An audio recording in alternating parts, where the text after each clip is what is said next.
Hello,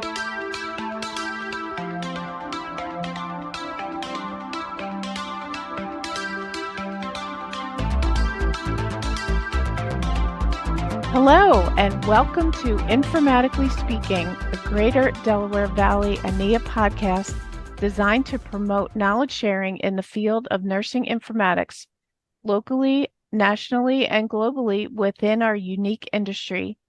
At GDV ANIA, we are committed to providing opportunities for professional development with the goal of advancing nursing informatics practice. I'm your host, Constance McLaughlin. Welcome back to the Greater Delaware Valley chapter of ANIA podcast, Informatically Speaking, a podcast for nurse informaticists and informatics enthusiasts alike.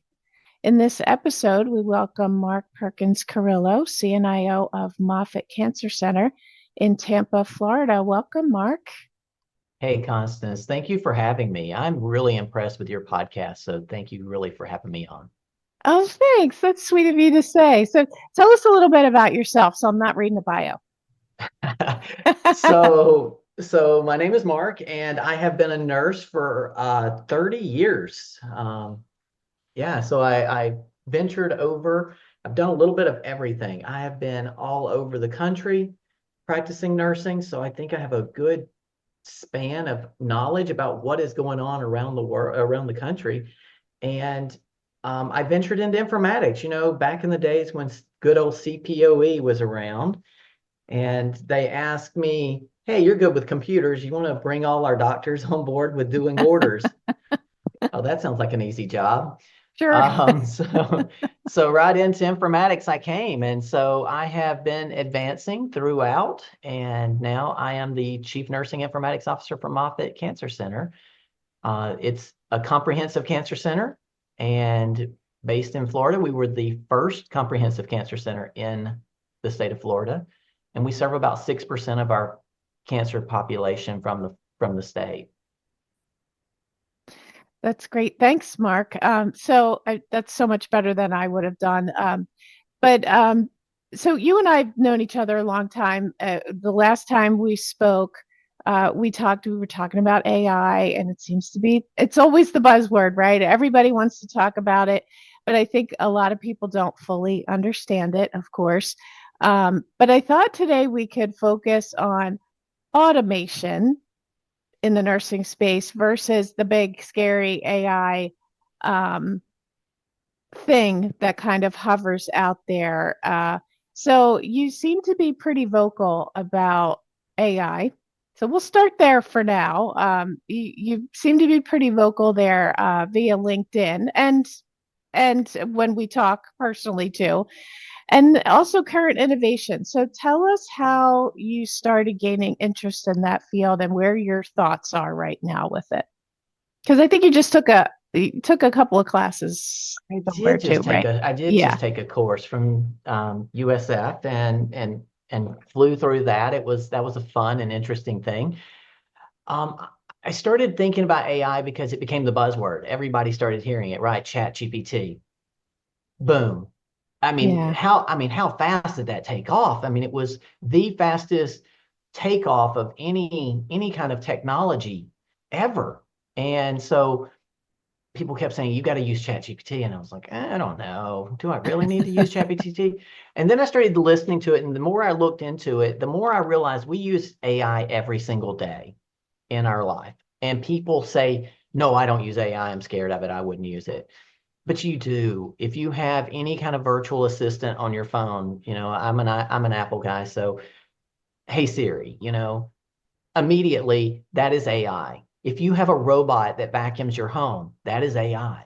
There is so much technology that we use that has AI embedded in it, and we don't think about it at all in those types of things. But when we start bringing it into healthcare, everyone goes, oh my gosh, hold on, I couldn't possibly. Well, I say that, but actually physicians go just the opposite. Physicians want it more and more and more, and they are running toward it. And what really got me excited about AI is the fact that nursing is running away from it. If you start looking at the articles about how many nurses are protesting the use of AI in their organizations, in their state, And it just baffles me, because why would we not want to take something and use it that could really help our life every single day? And so as I started thinking about this, I said, well, maybe we need to baby step it in. And that's where I started thinking about automation. And I reach out to my friends over in the finance realm of the healthcare world, and they have automations upon automations upon automation, hundreds of bots that do some task, because, as you know, healthcare is expensive and no one wants to pay for it. And so as we get more and more denials, we need bots that can help us automate this. I mean, our number of people that work in that area is astronomical. We have a small army of finance people, and that just doesn't seem right, that we have to have so many people just to get people health care that they deserve and get reimbursed. So they use lots of bots, and I started thinking, maybe we should just start with bots. What if we did stuff that nursing doesn't like to do, but we just introduced a bot that could do that? Maybe something like chart checks. I don't know about you, but longtime nurse, even back on paper. And we used to have to do those chart audits where we'd look to see if the person that had the patient before us, either the day or night shift before us, had documented all the stuff that they needed, and then alerting that that person had not done it. And it feels bad. And you have buddies, right? So you don't want to report your buddy, or you create this really tense working relationship. And what if a bot could take that away, so we don't have to do that? Or bots for message center for our clinic nurses who get tons and tons of messages every single day, and some of them could be answered by a bot. Now, I don't think that bots should be doing medical care. Let me be very clear. I think that it should queue it up for us. It should have someone that looks over it. So maybe it looks at a message and it says, oh, wow, this patient needs scheduling. Well, a nurse doesn't need to touch that. Why not? Why doesn't the bot just move it? And we put it over in the scheduling queue, and then someone gets to them faster, instead of it waiting into that message center until the end of the day when a nurse finally gets over to it and then says, oh, well, this needs to go to scheduling. Then they send it over to scheduling. It has to wait another day. We could have had that patient in. Bots are just something that we need to really be thinking about. There's so much automation out there that we just never have thought about in healthcare on the clinical side. Our other folks, they're using it. Yeah, you're right. And you're right about the physicians, because they want more, because they see the efficiency in it. And earlier this year and last year, you're right, the protests were going on, and I think to myself, I get it. I understand that people get nervous about newer things.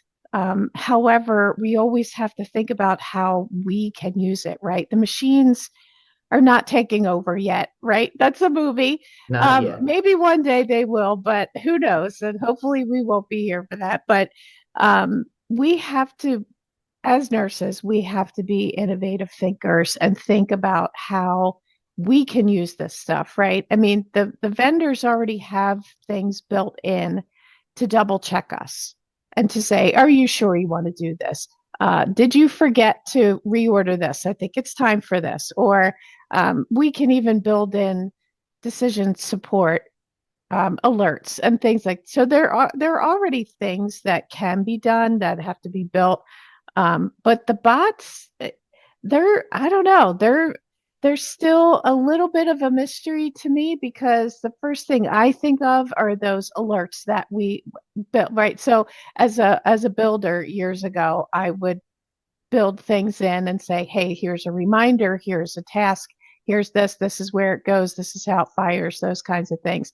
So, I mean, I don't know if you know how bots work. I mean, you're smiling already. A little bit. How is that different though from the way that we were building before? So, before we go there, I want to tell you one thing that I didn't think of until you started talking. And I was like, oh yeah, I should have said this. Is one of the things about AI and the bots is that a nurse needs to be at the table when they're developing these. Oh, we should not be having someone outside of nursing telling us what our job is and what our function and what our role and how we do our jobs. We shouldn't be having that. What we should have is a nurse at the table. Every meeting, there needs to be a nurse and needs to be someone there that represents nursing to make sure that our workflows are accounted for when we're developing these bots and we're developing AI. Very, very hard stance from my spot on that. I just can't say enough about it. But as for how bots work, so I'm going to give you one of the ones that I found very interesting. We still have a lot of paper documents that come in, results, because oddly, cancer tests are not always run at cancer centers, and they have to go to these very special labs where they get a result, they do a result, and they have to send it back. So it's sent out, and they send it over on paper, and then it gets scanned into the record.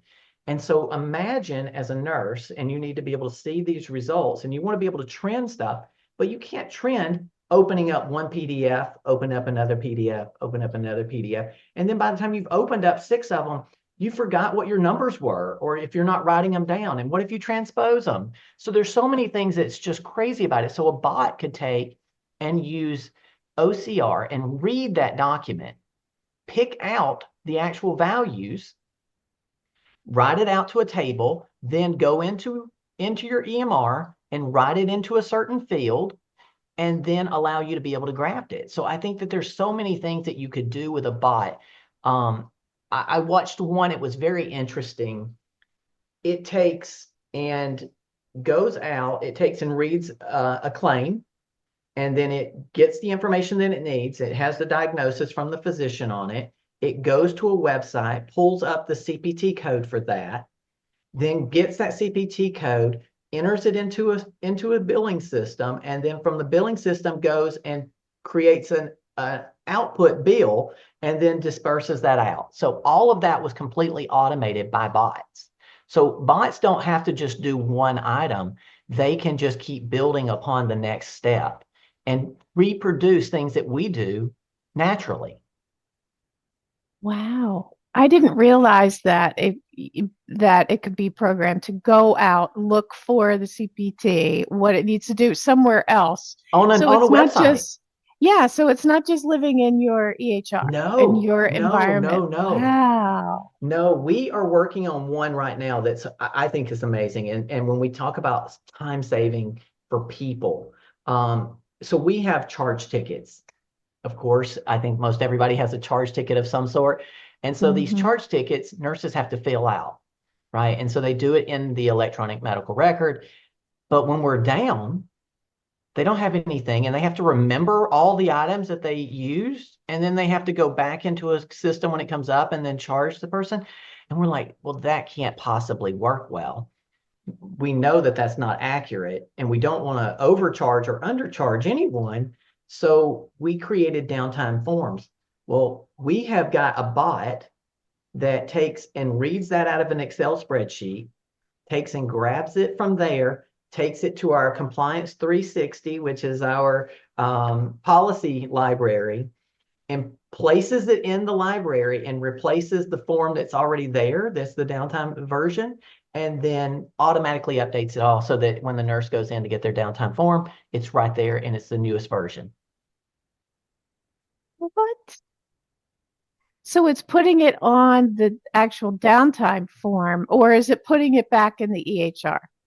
So in this situation, this one is actually, when we create a downtime form, it's done in Excel. And so we build out all of it.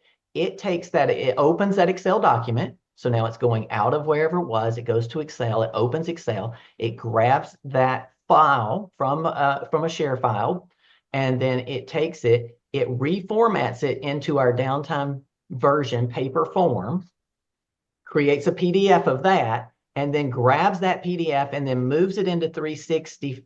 And then if there's already a file there, it knows that this is the latest version because of the date that it has on it. And it pulls that old file out, puts the new file in, and then resaves everything back to the drive. That is amazing. And wow. Can you imagine how much time that takes one person to do? Now granted, let's say this is not a nursing process, but this is a nurse added benefit because they know that they have the most recent form and they don't have to worry about getting a message saying you charted on the wrong form because it's always the most updated one. Yeah. And I mean, as long as the bots are, and I can't imagine that they wouldn't, or you couldn't program them to do this, but as long as it's putting it back into a discrete field, that it's not just sitting somewhere, that it's actually useful, that you can use it like anything else that you've input later on down the road. But it would have to be marked that a bot put it there, that you didn't document that. How does that work? No. So in this situation, this is a downtime form. So it's putting it in our compliance library, and then you go to the library, open it up, and download and print out a paper form that you're filling out. That will then eventually get rescanned in and processed through. The bot doesn't do the processing yet. That's next. I see. We had to solve one problem before we can solve all the problems. And that's the great thing about a bot is you start out with something and you make a bot and then you see what it's doing and you go, but how can I make it better? How can I give it a bot friend? Right? And then the bot friend gets added in, and then all of a sudden you've now taken that automation to the next level. There's just so much things that we do in nursing, and I haven't sat down and thought all of the ones out, but I'm going to sit down with my nursing staff and say, what is it that you want to solve? What is it that you hate doing that could be automated? And that's the reason I immediately thought of chart checks. There's no value in it from the nurse that's sitting at the bedside who's reviewing someone else's documentation to see if they charted. There's no value add there. And let's say a bot missed something. It's not the worst situation. It's not going to harm patient care if someone did not document something that they should have documented. So this is a low risk, and it's something that we could do first. We want to start looking at what's the lowest risk. We want to make sure that we're very safe, and then we have steps in there to make sure that we not only look at what it's doing today, but we have to go back and review it at a certain point and make sure that something hasn't changed. Because remember, bots look for whatever it was taught to do. It doesn't get smarter over time. It doesn't assimilate to the population. So if you change where something lives and it goes there, it's going to say, well, that doesn't live there anymore, so I can't do my job. And there should be a trigger. There should be a report or something that says, I can't do my job. And then someone should look at that. But I don't trust that I don't do my job is going to happen. So I feel like you should also have periodic checks that you, as an analyst, as a clinical informatics nurse, would go in and validate that our bots are still operating the way that we expect them to do. Just like you do with the code upgrade. You don't trust that when your vendor puts in a new upgrade that it's going to work the way that it was supposed to and that it doesn't break your system. I hope that you don't. That's what I would say. We spend hours upon hours upon hours, actually weeks, validating, because we know that our system is so custom, and that if we didn't do that, we would break things and we would have the potential for patient harm. We don't, because we spend the hours checking and making sure that we don't have those things happen. We don't have errors going in because of the validation. And I believe the same thing should happen. Even at a low risk bot, we should have validation that it's still working the way that you would think. Oh, absolutely. Absolutely. And, but that's really just a plug for standardizing, right? So you're not so custom. So you're not so custom. Yeah. My vendor pops out once in a while, right?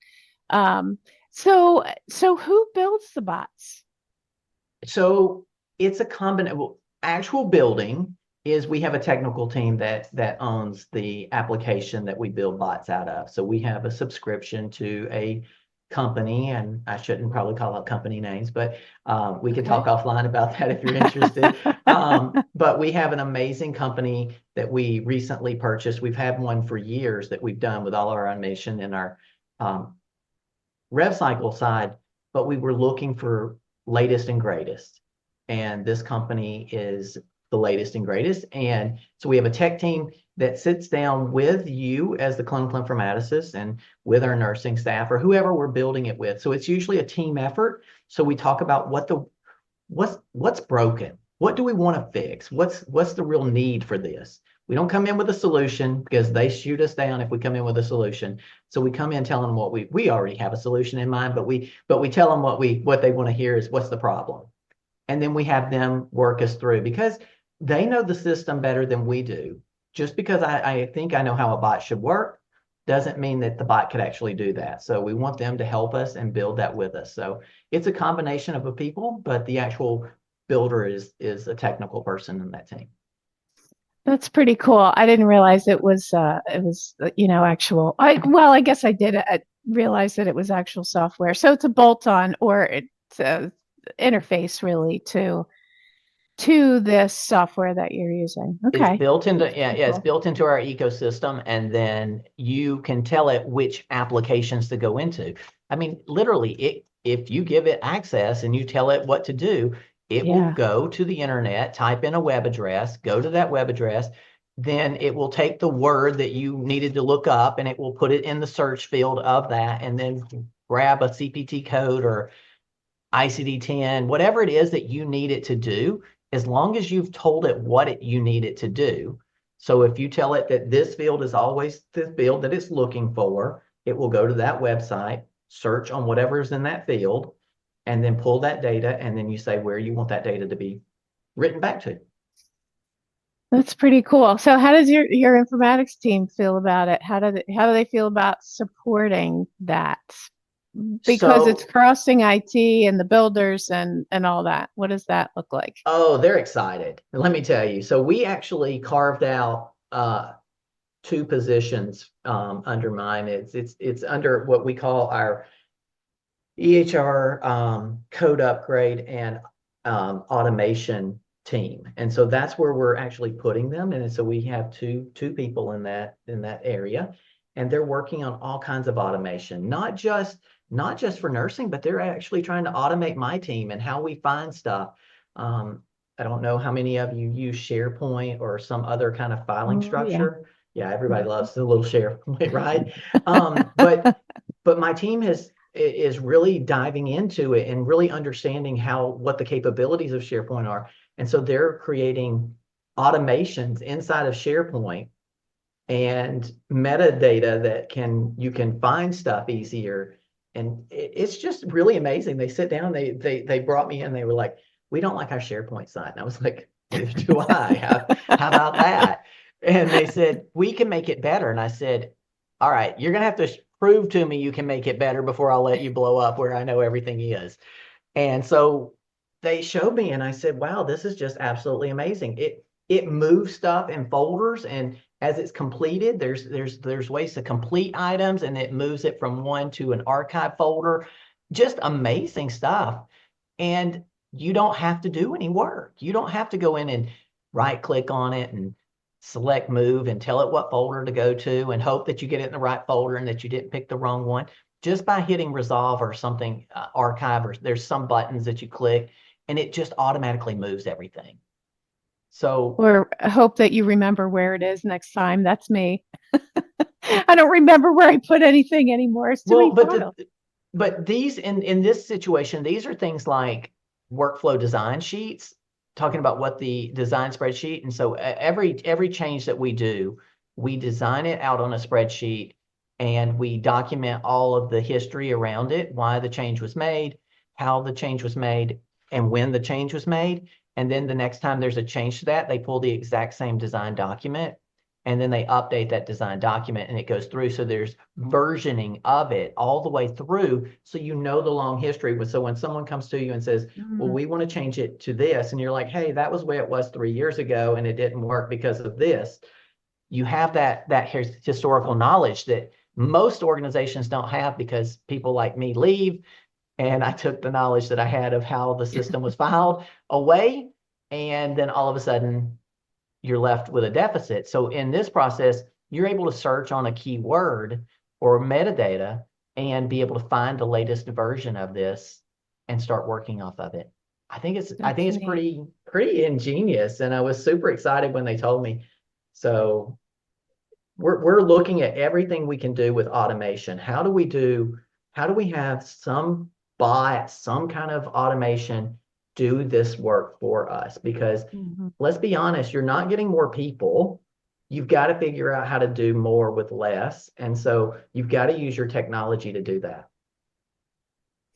I totally agree. I totally agree. Wow, we could talk about this for hours, I am sure. My goodness. So, where do you think we need to be cautious with this Cautious. kind of technology? Yeah. So I'll switch back to AI for a second on this. I think that anything that touches a patient, that gives patients information without some kind of proofing or verification from a nurse. So there are a couple of organizations out there that are doing message center messages where bots are actually crafting the messages ready, geared up for the nurse, and the nurse then proofs it, makes changes to it if they need, and sends it. So that way you have that second set of eyes. I don't think we should be having um, bots give medical advice about, well, your rash doesn't sound that bad, so you should just stay at home and just, put some ice on it. It shouldn't do those things without someone going over it. So I really think we have to be cautious there. And again, you're going to see that right away if you have a nurse sitting at the table, because they're going to tell you, whoa, whoa, whoa, we would never say something like that. So why would we do that? So let's definitely have a human in the loop in that situation. But I will tell you that patients actually like the drafts done by the AI better than they do from nurses and doctors. It actually has more empathy. It's not frazzled at the end of the day when it's writing these messages back. So it's I think we have to be cautious when we're doing that.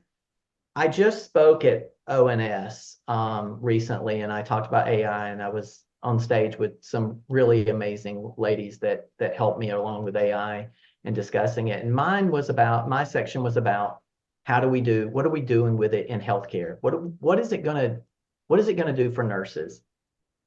But in particular, I actually landed on something else at the very end, and I talked about we do you know how long a radiologist typically reviews a mammogram image, a series? I don't. No, I've not never really thought about it. Well, AI told me, so in case Okay. you're wondering, and then I verified it. Let me be very clear, I did verify it. Okay. So according to literature, 2 to 5 minutes. Okay. Now, some of those lesions are so microscopic and so tiny and so easy to miss. Just a simple blink of the eye. If you think about a colonoscopy, as you're moving through someone's colon, your eyes are blinking, and maybe you blinked and that was the time that there was a lesion there. Why couldn't we use AI to overread? Because it can do it just like that. Have it overread, highlight key parts that it thinks is questionable, and then have someone else definitely double check those. But even read, let's don't take away the 2 to 5 minutes. Let's let the doctor still do their job, but let's add an extra security level in, because it can detect stuff so much faster than a human. There's a organization over on the East Coast that's actually doing colonoscopies that way. And the technology is so fast that it didn't allow the doctor to have a chance to even detect a lesion before it was already alerting them. So now we're going to Wow. have people being, well, I hate to use the word dummied down, because we're going to be accepting of this technology because it's so much faster than we are. So they actually slowed it down, and they said, don't alert the physician unless they go past the lesion. So Oh, okay. that's where I see this being a complementary thing. I don't see it. I don't want my primary doctor to be an AI agent. I mean, I can Google as best as with the best of them. So, I mean, AI is faster, but I mean, I can read through literature and figure out what I feel like is my problem just as well, because I'm a nurse, right? That's what we overdo.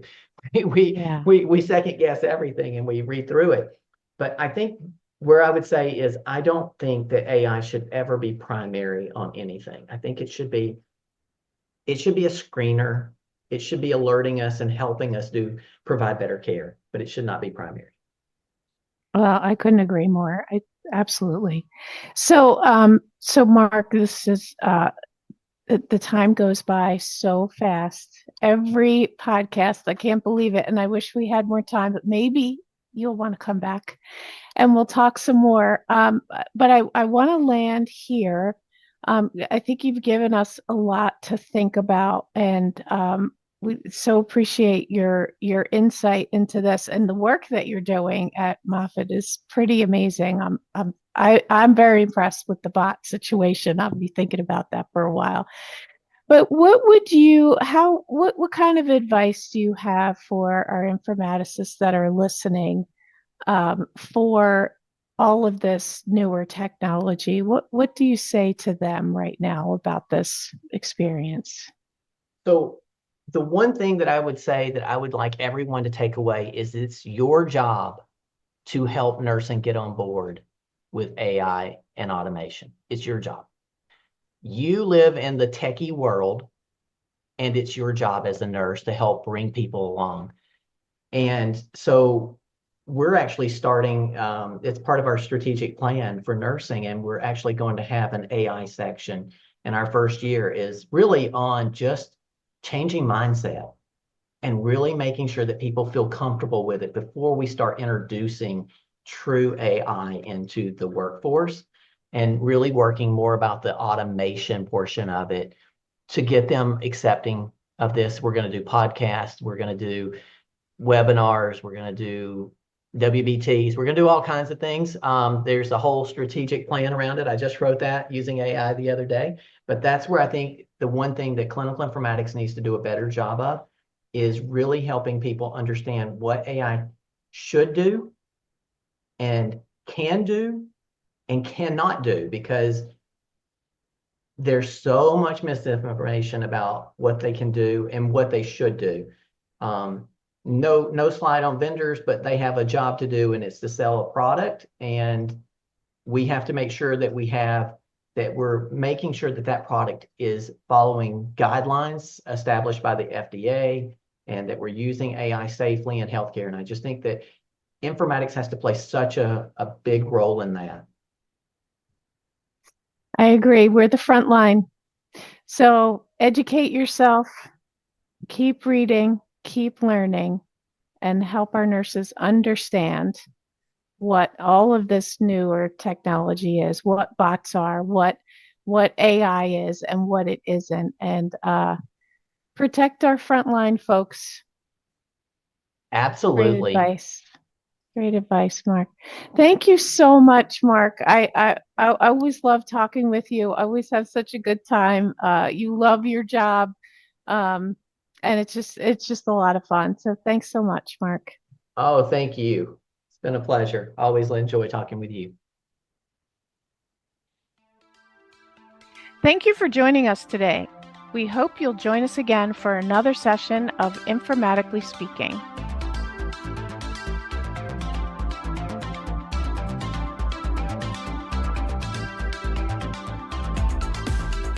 This has been a production of the Greater Delaware Valley chapter of the American Nursing Informatics Association.